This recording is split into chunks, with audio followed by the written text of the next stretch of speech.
he was coming?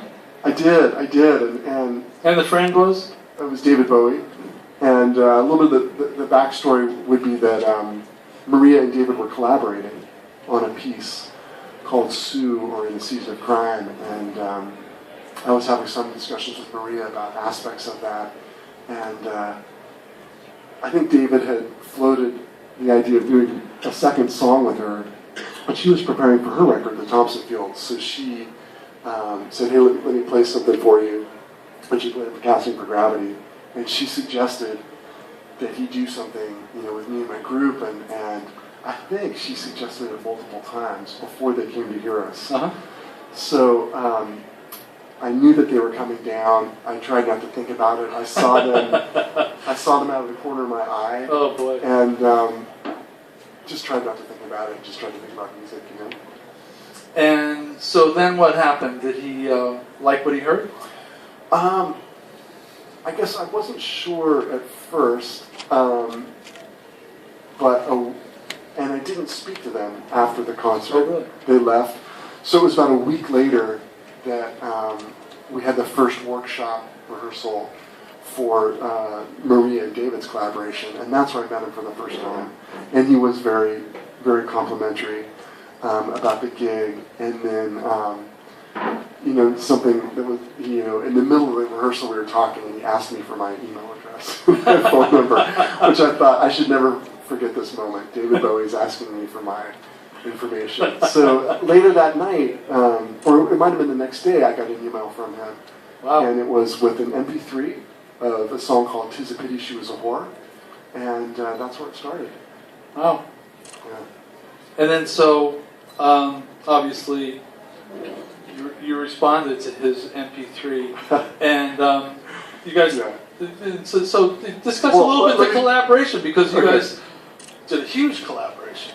Yeah. This is for his last album, Blackstar.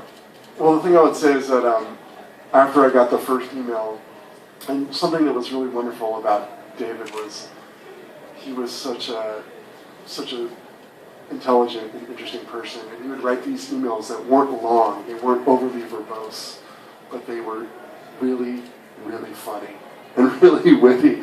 So, I was just looking at this email, and there was the MP3, and I was sort of stunned, and I think I took about an hour to write a one-sentence response to this email, because it was just, and I kept my wife. Use the right language, right? Yeah, I kept like, honey, what do you think? Does this sound okay? So it was. I guess you would say I was a little bit starstruck, and it felt that way for a little while as we were corresponding via email, but really it was. I just kind of immersed myself in the music and tried to really live in the songs that he sent me, and I took the approach of really trying to learn every facet of every song so that when the time came to record, that I would feel as free as possible to express myself as an improviser. And something that happened along the way was that I knew that he was a fan of Maria's, but also that he really liked Gil Evans, and before that Stan Kenton. So at some point, as I was working on his music, leading up to the recording session, I started to think about different ways I could orchestrate stuff that might be interesting, and started. Your Miles picked the poster. Exactly. So I started. I played flute and alto flute and clarinet and soprano. So I started thinking about the different ways I could orchestrate the woodwind thing, and it added, a little bit of counterpoint. I added some stuff. Just to surprise him and Tony Visconti, his producer, and it felt like I was hearing it. I guess I was hearing it. Cool. So, but at the same time, did you feel like you were taking a big risk to set yourself up for rejection? Yeah, I think. Well, I wasn't. I knew I was taking a risk, but my instinct was that he would be. He's a person who takes risks, and so I figured if it doesn't work out and he doesn't like it, that's fine. I tried not to attach any of my ego to it, and just sort of pour my heart into it, and let it go wherever it was going to go. Let him make the decision, because it was his record ultimately. Of course.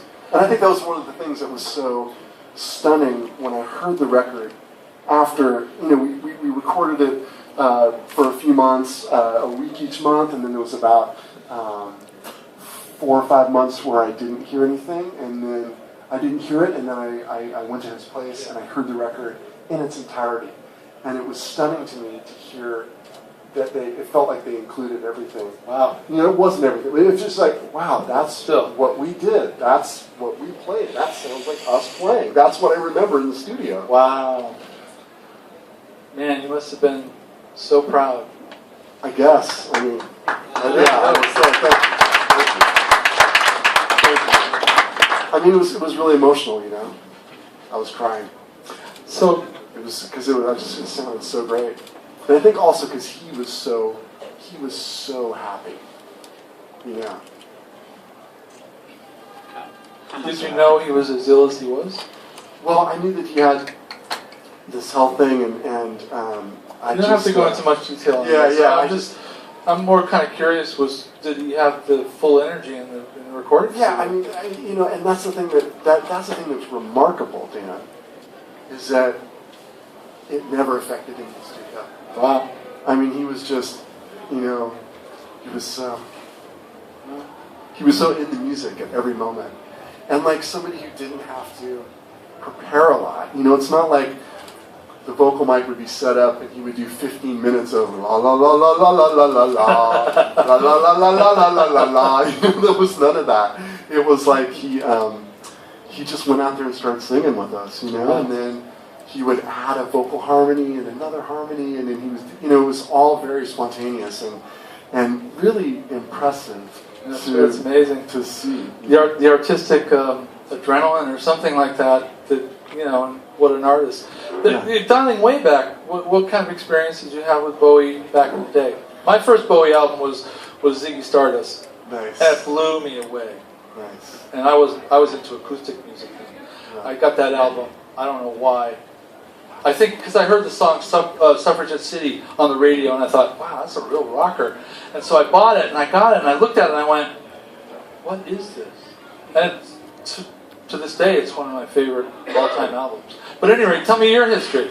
See, I told you my history. No, I want to hear yours. For me, it was in high school, and it was the record Let's Dance. And it was Modern Love, China Girl, and Let's Dance. I mean, those songs they're part of the soundtrack of my youth. I listened to those so many times. And in fact, when Blackstar came out, there was a friend of mine I went to high school with was actually Hillary Clinton's campaign, like one of her press, I think she ran her press secretary. She's a very distinguished political career, and she emailed me that day. She's like, do you remember at senior prom we were dancing to Let's Dance? It was this flashback to my youth. So it was really that record, and then of course what he did with Pat Metheny. I remember that, and then outside of that, it was just, I had a general knowledge of his hits. But if you would have asked me 4 years ago, what do you think of the Berlin trilogy? I probably wouldn't know what you were talking about. Very good. Well, now you do. I do. Now I'm deep in it, and I love it. Okay.